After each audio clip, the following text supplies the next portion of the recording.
Today we were discussing about AIDS. We had discussed till its transmission, how it is transmitted. ठीक है, so आज हमें discuss करना है कि एलाइजा क्या है. So ELISA is nothing but a test, a confirmatory test which is done to make sure that the person is suffering from HIV. ठीक है, और भी काफ़ी टेस्ट होते हैं बट ये confirmatory टेस्ट है कि पर्सन को एलाइजा है. ये टेस्ट क्या होता है? It is antigen antibody complex test.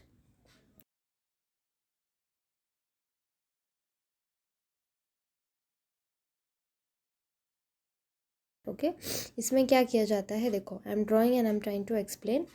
If a person is suffering from HIV और एनी डिजीज़, ठीक है, सो उसके बॉडी में क्या गया है? पैथोजन गया है, मतलब एंटीजन गया है. सो अब जो बॉडी है वो एंटीजन के रिस्पॉन्स में क्या प्रोड्यूस करेगी?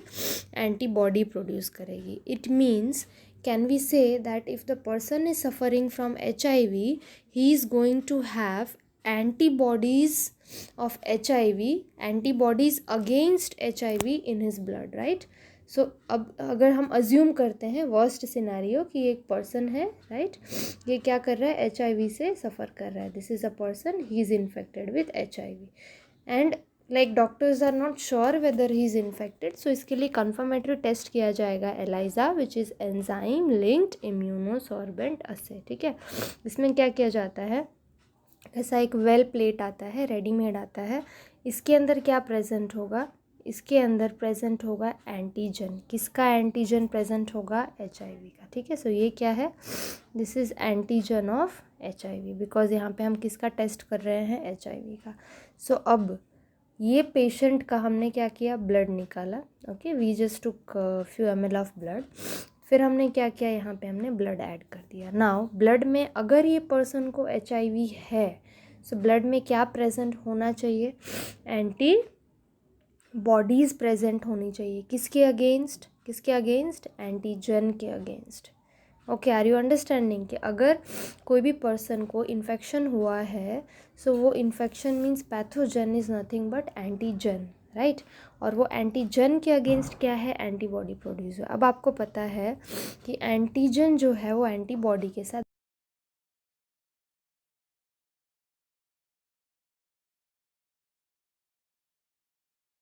राइट? तो now what is going to happen is कि अब ब्लड डाला, ठीक है, सो जहाँ जहाँ एंटीबॉडीज़ प्रेजेंट है वो क्या होंगे? They are going to bind with these antigen. ठीक है, उसके बाद हम क्या करेंगे? इसको और आगे काफ़ी सारा प्रोसेस होता है. वॉश करते हैं, 2-3 बार ऐड करते हैं. अल्टीमेटली लास्ट में जब हम देखेंगे तो क्या होगा कि यहाँ पे एंटीजन एंटीबॉडी का जो हम कॉम्प्लेक्स है ना, वो फॉर्म हुआ दिखाई देगा. सो अगर कॉम्प्लेक्स फॉर्म हुआ है एंटीजन और एंटीबॉडी के अगेंस्ट, सो हमें क्या पता चलेगा कि yes, this person is infected with HIV. क्योंकि जो एंटीबॉडी होती है वो स्पेसिफिक होती है हर एंटीजन के लिए, राइट? कोई भी एंटीजन कोई भी एंटीबॉडी के साथ बाइंड नहीं हो सकता है, राइट? बाइंड नहीं हो सकता है. कौन बाइंड होगा? अगर HIV का एंटीबॉडी है वही बाइंड होगा HIV के एंटीजन के साथ. ठीक है, so this is ELISA. Okay, clear है एलाइजा? अब आगे आते हैं, क्या है? अब क्या है? प्रिवेंशन ऑफ एड्स है. इट मीन्स कि हम देखो, एड्स की अब तक कोई वैक्सीन नहीं बनी है, राइट? तो हम क्या कर सकते हैं कि प्रिवेंट ही कर सकते हैं. देखो, there are no cure, so what we have to do is we can just prevent it. Okay, अगर देखो इन्फेक्शन किसी को लगा है, सो इफ़ अगर टाइम पे डिटेक्ट हो गया तो क्या कर सकते हैं? उसके जो ग्रोथ है वायरस की, उसको हम स्लो कर सकते हैं. मतलब उसकी लाइफ को हम थोड़ा लॉन्ग बना सकते हैं, बट हम उसके डेथ को प्रिवेंट नहीं कर सकते. At some point he has to die only. ठीक है, हम क्या कर सकते हैं? सिर्फ स्लो कर सकते हैं उसके डेथ को, रेट को. ठीक है, चलिए यहाँ पे क्या दिया है? HIV infection more often spreads due to conscious behaviour,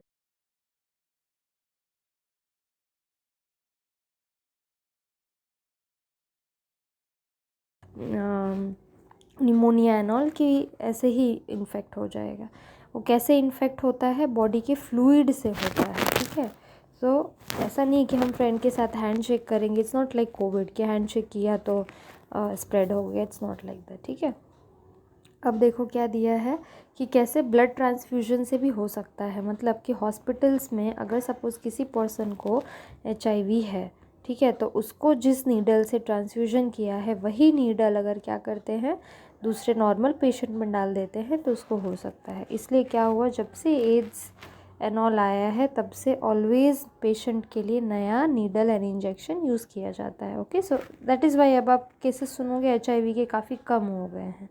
ठीक है, अब क्या दिया है, may take due to poor monitoring, मतलब न्यूबॉर्न या मदर एंड ऑल में भी हो सकता है।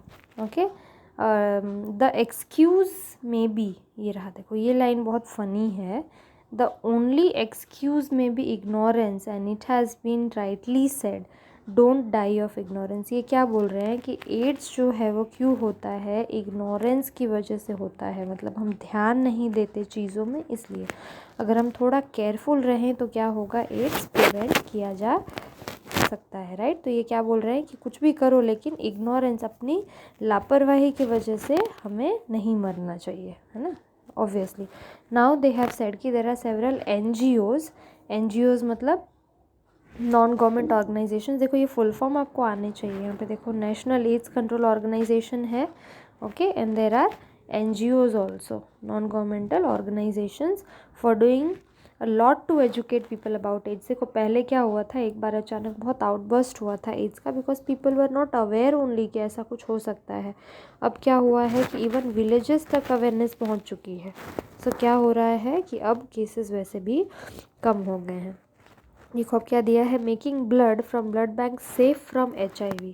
ओके, मतलब ऑलवेज अब HIV का टेस्ट किया ही जाता है। अगर ब्लड ट्रांसफ्यूजन करना हो तो वो ब्लड को पहले टेस्ट किया जाता है कि ये पर्सन को HIV तो नहीं है। Right, ensuring the use of only disposable needles and syringes in public and private hospitals and clinics। देखो ये सब क्या है, ये पूरी स्टोरी के फॉर्म में लिखा है, तो व्हाट यू डू इज़ क्या पॉइंट्स के फॉर्म में प्रिवेंशन को करके लिख लो। राइट, और क्या दिया है, distribution of condoms, controlling drug abuse. क्यों बोल रहे हैं, क्योंकि having multiple partners can also cause AIDS. Multiple partners means if somebody is suffering from AIDS, किसी को पता नहीं हो, so they can also, others can also get infected. Right, अब क्या दिया है, controlling drug abuse. Drug abuse मतलब क्या है कि कुछ होता है ना जो इंट्रावेनस इंजेक्शंस लेते हैं ड्रग्स के। सो अगर 4-5 फ्रेंड्स बैठ के इंट्रावेनस ड्रग्स ले रहे हैं तो क्या होगा कि उन लोग इतना थोड़ी ध्यान देंगे कि सब अलग अलग इंजेक्शंस रखते हैं, सिरिंज रखते हैं, सब एक साथ ले लेंगे। राइट, फिर क्या दिया है, advocating safe sex and promoting regular checkups for HIV in susceptible population. मतलब कि जो सेक्स वर्कर्स होते हैं, right, so they are more prone to such things. तो ये क्या बोल रहे हैं कि जहाँ पे ऐसी पॉपुलेशन हो, ससेप्टेबल मतलब चांसेस ज़्यादा हो कि यहाँ हो सकते हैं, उन लोगों को रेगुलर चेकअप्स कराने चाहिए। इन्फेक्शन विथ HIV और having AIDS is something that should not be hidden. देखो ये लोग करते हैं, क्या करते हैं, छुपाते हैं। दे आर लाइक अगर किसी को पता चल गया तो व्हाट दे विल थिंक, ऐसा। So HIV AIDS infected people need help and sympathy instead of being shunned by society. देखो ये सारी चीज़ें थोड़ी कथाएं हैं, हमें समझना चाहिए, उनको हमें निगलेक्ट नहीं करना चाहिए। Unless society recognises it as a problem to be dealt with collective manner, the chances of wider outspread of the disease will increase manifold. सब कथाएं हैं, आपको मेनली क्या याद रखना है, ये फर्स्ट पैरा आपको याद रखना है ध्यान से। उसके बाद नाक को याद रखना है, ठीक है, उसके बाद NGO याद रखना है। यू वॉन्ट बिलीव, एक बार क्वेश्चन पूछा गया था MCQ में गुजरात बोर्ड में, don't die of ignorance is said for which disease. सोचो, है ना, तो इतना ईजी पूछा जाता है। अब ये आपको पॉइंट्स के फॉर्म में लिख लेना है and then you have to prepare. ठीक है, अब नेक्स्ट डिजीज़ है जो है कैंसर। एक्चुअली कैंसर क्या होता है, cancer is nothing but uncontrolled division. क्या होता है ये, अनकंट्रोल्ड सेल डिवीज़न। नॉर्मली क्या होना चाहिए, कोई भी सेल जब डिवाइड होता है ना, तो एक टाइम आता है when it has to die. जैसे अगर आप RBC की ही बात करते हो, if you talk of RBC, right, so RBC में क्या होता है कि 120 डेज़ लाइफ स्पाइन होती है। सो कोई भी सेल आप ले लो, देयर इज़ अ पीरियड जब उसको मर जाना होता है। बट इसमें क्या होता है कैंसर में कि सेल ग्रोथ रुकता ही नहीं है, कंटिन्यूस ग्रोथ चालू ही रहती है and there is no cell death. ठीक है, सेल डेथ होती नहीं है। सो उस वजह से क्या होता है कि सेल डिवीजन होता गया, उसकी वजह से क्या होगा, एक मास फॉर्म हो जाएगा और tumour is going to be formed. और ये रीज़न होता है कैंसर कॉज करने का। ये आजकल पता है बहुत ज़्यादा है, you won't even realise it कि कितना ज़्यादा सीरियस आज कैंसर हो चुका है। Okay, cancer is one of the most dreaded diseases of human beings, it is major cause of death all over the globe. सोचो कितना ज़्यादा डेंजरस है। More than million Indian suffer from cancer and large number of them die. सोचो कितना dangerous है from it annually. The mechanism that underlie development of cancer और oncogenic transformation of gene. देखो oncogene क्या होता है, ऑन्कोजीन इज़ नथिंग बट जो cancer causing gene होता है उसको हम ऑन्कोजीन बोलते हैं। ठीक है, we call it oncogene. Okay, so oncogenic transformation of the cell मतलब जो नॉर्मल सेल है वो क्या बन जाता है, कैंसरस बन जाता है। इसीलिए हम उसको क्या बोल रहे हैं, oncogenic transformation of cell. Okay, अब क्या बोल रहे हैं कि its treatment and control have been some of the most increased areas of research in biology and medicine. Do you know कि आजकल जो सपोज 100 रिसर्च हो रही है तो उसमें से 90 रिसर्च कैंसर की हो रही है। Actually it is fact. When I was doing MSc तो मेरे क्लास में लाइक 20 स्टूडेंट्स थे, बिकॉज इन गवर्नमेंट कॉलेजेस इतने होते हैं। सो 20 में से टॉप 5 स्टूडेंट्स को रिसर्च करने मिलता है। सो 5 में से 4 were doing research on cancer only. सिर्फ एक पर्सन था जो कुछ और कर रहा था। सो यू कैन अंडरस्टैंड कि कितना ज़्यादा रिसर्च हो रहा है कैंसर के फील्ड में। क्यों? क्योंकि अब तक कोई प्रॉपर मेडिसिन नहीं आ पाई है कैंसर को रोकने के लिए। सिर्फ क्या है, कीमोथेरेपी है, रेडिएशन थेरेपी है, बट उसके साइड इफ़ेक्ट्स बहुत ज़्यादा हैं। That is also not complete cure. और आपने सुना होगा कि एक बार कैंसर हो गया, वो कैंसरस मास को निकाल दिया और वापस से हो जाता है। ठीक है, इसीलिए कैंसर बहुत डेंजरस बन चुका है। अब ये पैरा बहुत इंपॉर्टेंट है। In our body cell growth and differentiation is highly controlled and regulated. मतलब कि जितनी ज़रूरत होगी क्या होगा, उतना ही क्या होगा, सेल का ग्रोथ होगा, उसके बाद स्टॉप हो जाएगा, है कि नहीं? नहीं तो कंटिन्यूस अगर होता रहा सेल ग्रोथ तो क्या होगा, हमारी बॉडी के ऑर्गन्स एंड सारी चीज़ें पॉसिबल नहीं है। सो प्लांट्स में थ्रू आउट लाइफ होता है बट एनिमल्स में कंट्रोल में होता है। In cancer cell there is break down of these regulatory mechanisms. Regulatory mechanism मतलब क्या कि जो चीज़ रोकती है कि बस बेटा अब मत कर डिवीज़न, वो चीज़ क्या हो जाती है, वो चली जाती है, वो चीज़ का लॉस हो जाता है। Normal cells have a property called as contact inhibition by virtue of which the contact with other cell inhibits their uncontrol. अब देखो इसमें क्या है, समझो। ये एक सेल है, ठीक है, यहाँ पे दूसरा सेल है। सो अब क्या हो रहा है, ये सेल की साइज़ इतनी बढ़ गई। अब क्या होगा, साइज़ इंक्रीज़ होने के बाद व्हाट विल हैपन इज़ कि ये पार्ट पे उनका कांटेक्ट होगा। कांटेक्ट होने से क्या होगा, ये सेल को पता चल गया कि हाँ अब जगह नहीं है मुझे, अब डिवाइड नहीं होना है। Okay, so this is called as contact inhibition. So contact inhibition is a normal thing, ये होना चाहिए। कॉन्टैक्ट इनहिबिशन क्या करता है, अनकंट्रोल्ड ग्रोथ को कंट्रोल करेगा, मतलब कि जितना चाहिए उतना ही होने देगा। बट कैंसर में क्या होता है, ये जो कॉन्टैक्ट इनहिबिशन है ये सेंसेस खो जाते हैं, ये सेल को पता ही नहीं चलता कि अब मुझे स्टॉप कर देना है। इसीलिए क्या होगा, cell will continuously keep on dividing. Cancer cells appear to have lost this property. ये बहुत इंपॉर्टेंट है, ठीक है। As a result of this cancerous cells just continue to divide giving rise to mass of cells called as tumours. अब सोचो, है ना, कि अब उसको पता ही नहीं चल रहा है कि मुझे कब रुकना है, उसकी वजह से क्या होगा, कंटिन्यूसली क्या होगा, डिवीजन होता ही जाएगा। ठीक है, अब क्या होगा, ट्यूमर्स फॉर्म हो जाएंगे। ट्यूमर्स मतलब कोई लंप, एक मास, है ना, जो कि बॉडी अगर बाहर होता है तो हमें फील हो सकता है, बट अगर बॉडी के अंदर कहीं पे हुआ तो we can not even know कि ये पर्सन को ऐसा कुछ है। अब ये जो ट्यूमर्स हैं they are of 2 types, which 2 types, benign and malignant. अब देखो बिनाइन क्या होता है, ट्राई टू अंडरस्टैंड। ये सपोज एक ट्यूमर फॉर्म हो चुका है, ठीक है, ये ट्यूमर फॉर्म हुआ है, ये ट्यूमर बिनाइन है कि मेलिग्नेंट है। बिनाइन मतलब क्या कि ये एक नॉर्मल लंप रहेगा। लंप का मतलब क्या कि ये एक नॉर्मल मास है, ये कैंसरस नहीं बना है, मतलब इसके अंदर अभी ऑन्कोजीन नहीं आया हुआ है, ये बिनाइन है। ये क्या होगा, एक ही जगह पे रहेगा। हमारी बॉडी में काफ़ी लोगों को होता है कि कहीं कहीं पे ऐसे छोटी छोटी गांठें होती है और वो हमेशा से रहती ही है ना, कुछ हार्म नहीं करती, कुछ पेन नहीं होती, वही जगह पे पड़ी रहती है। So this is benign. अब क्या होता है जो मैलिग्नेंट है उसमें क्या होगा, ये जो ट्यूमर है वो भले मेरे ऑर्गन में, सपोज़ मेरे किसी एक जगह पे जनरेट हुआ बॉडी में, बट ब्लड के साथ वो कहीं भी जा सकता है, कोई भी लोकेशन पे जा सकता है और कैंसर कर सकता है। So that is malignant tumour. चलो यहाँ रीड करते क्या लिखा है।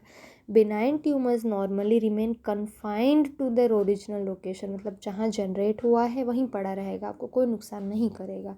Okay, they do not spread to other parts of the body and cause little damage. Little damage मतलब कि वहाँ पे थोड़ा एरिया इंक्रीज़ हो जाएगा, तो अगर ब्लड सर्कुलेशन एंड ऑल के पास किसी मेजर ऑर्गन के पास है तो वो थोड़ा बहुत नुकसान कर सकता है। लेकिन जो मेलिग्नेंट है ना, malignant is very very dangerous. On the other hand are mass of proliferating cells called as neoplastic और ट्यूमर सेल्स। मतलब क्या हो रहा है, मेलिग्नेंट में कंटिन्यूअस डिवीजन हुआ जा रहा है।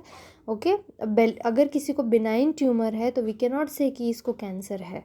कैंसर हम कब बोलेंगे, जबकि वो पर्सन का जो ट्यूमर है वो मेलिग्नेंट है, मीन्स हाई प्रोलिफरेशन कैपेसिटी है उसके बॉडी के अंदर, ठीक है। These cells grow very rapidly invading and damaging the cells. These cells grow very rapidly, okay, इतने रैपिडली ग्रो करेंगे कि within like few days, है ना, जैसे कि डॉक्टर के पास 1 महीने गए और 1 महीने के बाद ऑपरेशन है, तो वो 1 महीने मतलब आफ्टर 30 days अगेन ही has to do MRI and all to know कि क्या कितना बड़ा हुआ है ना, इतना फास्ट ग्रो कर सकता है।